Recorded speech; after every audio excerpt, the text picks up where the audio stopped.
the hijab case in Karnataka has now been referred to a larger bench of the High Court. The single bench which was hearing the case has cited the enormity of questions of importance which are being debated. That's what the judge has said. He went on to say that that he's of the opinion that the papers be put at the hand of the Chief Justice of the Karnataka High Court to decide if a larger bench can be constituted in this case. So this case, even as the protests are spreading, the case has been referred to a larger bench of the Karnataka High Court. Let's go across to Srija, who's tracking all the developments for us. Srija, tell us what happened in court.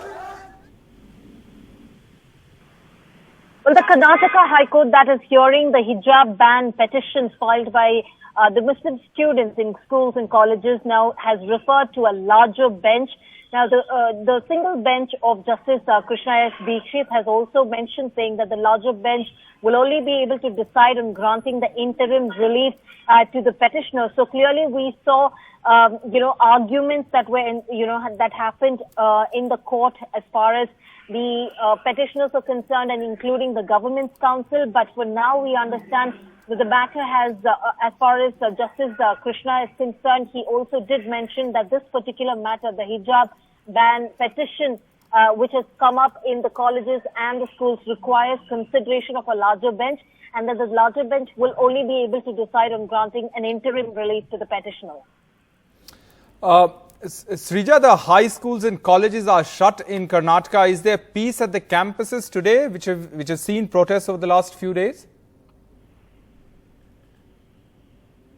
Well, it was Chief Minister Basavaraj Bommai yesterday where he had declared 3-day closure of schools, high schools and colleges. So today being the first day, we haven't witnessed or come across any sort of violence or protest or disharmony within the college premises, or even for that matter outside of the college or school premises. It's calm at the moment, but what we did in fact come across was a report from Shivmoga district. This is from the very college where we saw on Tuesday where a large number of students, from that particular large number of students, a group of students, where one student had hoisted a saffron flag on the flag post. This was in the first grade government college in Shivmoga district. So this morning we see that activists of the Congress student wing, in the morning they hoisted a national flag.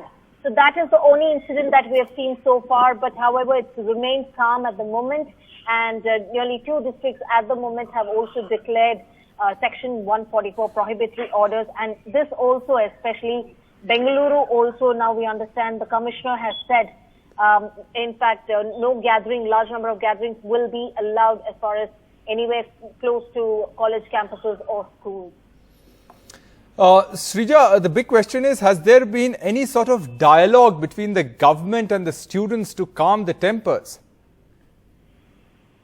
Well, that is something which has not happened so far, because all that we have witnessed, remember, from the start of this entire hijab controversy, now that's exactly how it began, where just a handful of students, where they were, denied entry or they were barred from attending classes. But instead of sorting that issue within, the district administration, or even for that matter, the college administration with the parents, the entire issue flared up soon after, because it was not just in Udupi district. We also witnessed how the entire issue of saffron and the hijab, saffron versus hijab row, escalated. It intensified.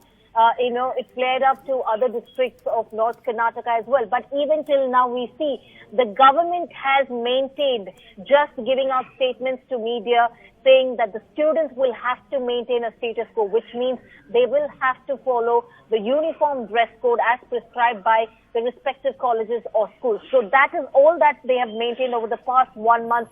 So clearly, we haven't seen there's been no fruitful dialogue. So even for that matter, no dialogues that's happened between the students, or even for that matter with the government. That's quite concerning. Srija, one last question before we let you go. How is this issue playing out politically? What's the thinking in the government, and how's the opposition raising this issue?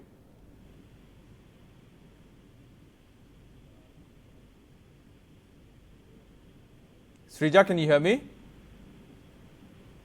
Initially, when this entire issue started out, it was just a handful of students demanding their right to wear hijab while attending classes.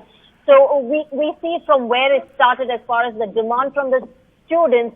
It's soon after, we could also witness political and communal overtones within the college premises. This is basically dividing the children, dividing the students, the classmates on the lines of communal lines. So as far as, what really is the reaction that we are gauging as far as politicians are concerned, all the politicians, whether in terms of the ruling BJP, we have seen that time and again, they've maintained, and also the political blame game that we have been witnessing over the past, in fact, a month, because we saw even Education Minister BC Nagesh, including Araganyanendra, the Home Minister, all that they could say that is the students will have to maintain status quo, and now we see that they have pinned that blame on also CFI and other political parties, where as far as Congress is concerned, now they have also pinned the blame on the other party, even including the CFI.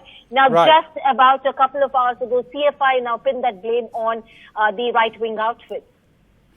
All right, Shrija, we'll leave it there. Thanks very much for joining us with those details. Let's in fact look at some of the reactions that are coming in, including that of the Karnataka Education Minister. When the girl was coming outside, students were going inside. It was in particularly, they did not wanted to get out that girl, but anyhow, when she was shouting, I think you should also say that when she was shouting Allahu Akbar, there was not even a single student around her. What was the provoked? What was the why should she provoke? Saying Allahu Akbar in a college campus. We should not encourage whether Jai Shri Ram or Allahu Akbar in the institute, our college or school campuses. No schools or college will hoist national flag other than August 15th and January 26th. I think he has seen some social media report, and he may has. As I said, there are many leaders who want to tell something for all the incident and want to take advantage of the situation. I think